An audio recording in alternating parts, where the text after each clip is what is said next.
प्रत्येक व्यक्ति प्रसन्न रहना चाहता है और इसके लिए वह खुशी की तलाश करता है। वह चाहे स्त्री हो या पुरुष, अमीर हो या गरीब, साधु संत हो या अबोध बच्चा, सब खुशी की तलाश में लगे हैं। इस खुशी को हम बाहरी वस्तुओं में ढूंढते रहते हैं और हमेशा स्थायी सुख से वंचित रह जाते हैं। इस भौतिकवादी युग में खुशी का सामान आजमाते हुए वस्तुओं का अंबार लग जाता है। समय बीत जाता है परंतु खुशी कहीं नहीं मिलती। वास्तव में खुशी बाहर है ही नहीं, वह हमारे भीतर की चीज है। दरअसल खुशी हमारे अपने संकल्पों पर ही निर्भर करती है। खुशी कोई सोच अथवा विचार नहीं है, वह एक अनुभूति है, अनुभव है। लेकिन सवाल यह है कि इसे कैसे सृजित किया जाए। इसे सृजित करने के लिए किसी न किसी माध्यम की आवश्यकता भी पड़ेगी। हमें यह समझना होगा कि हमारी अनुभूतियाँ कहाँ से उत्पन्न हो रही है। हमें पूरे दिन में बहुत सी अनुभूतियाँ होती है, कभी खुशी की, कभी दुख की, कभी थकान की, तो कभी शक्ति की।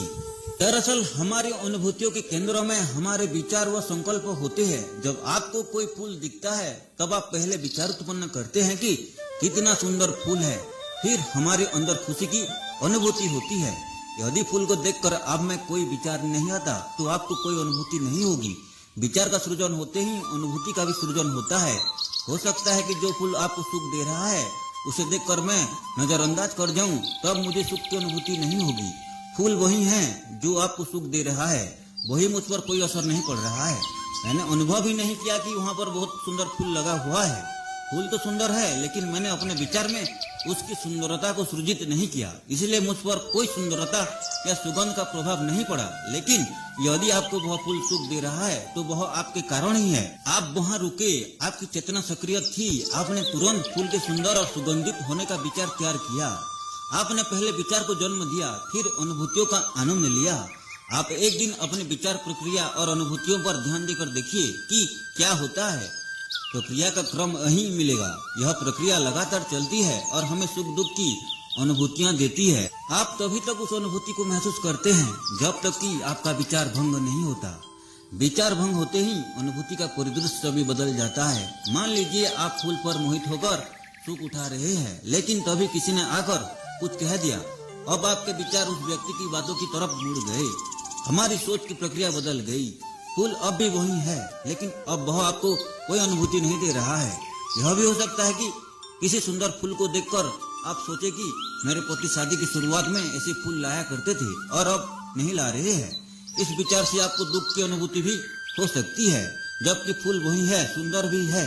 विचारों से उत्पन्न अनुभूतियां ही हमारा अनुभव है। इस अनुभव को हम दुखद बनाए या सुखद, यह हम पर ही निर्भर करता है।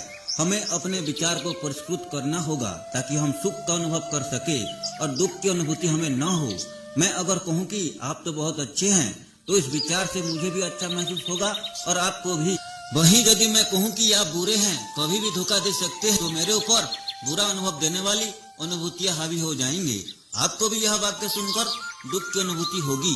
जीवन में जितने भी स्थितियां हैं वो सोच और विचार पर ही निर्भर करती है। इसीलिए हमें अपनी सोच प्रक्रिया को परिमार्जित करना होगा। कोई भी वस्तु और व्यक्ति जैसा दिख रहा है वह जरूरी नहीं है कि दूसरों को भी दिखे। उसके इस दिखने के जिम्मेदार हम खुद होते हैं। हमें अपनी खुशी को परिवार, समाज, वस्तु, व्यक्ति, पद, प्रतिष्ठा, सम्मान, बातों से ऊपर उठाते हुए अपना बनाना चाहिए, जिससे हमारी स्थिति सदैव एक जैसी रहे। इसके लिए हमें स्वयं को अंदर से सशक्त करना होगा।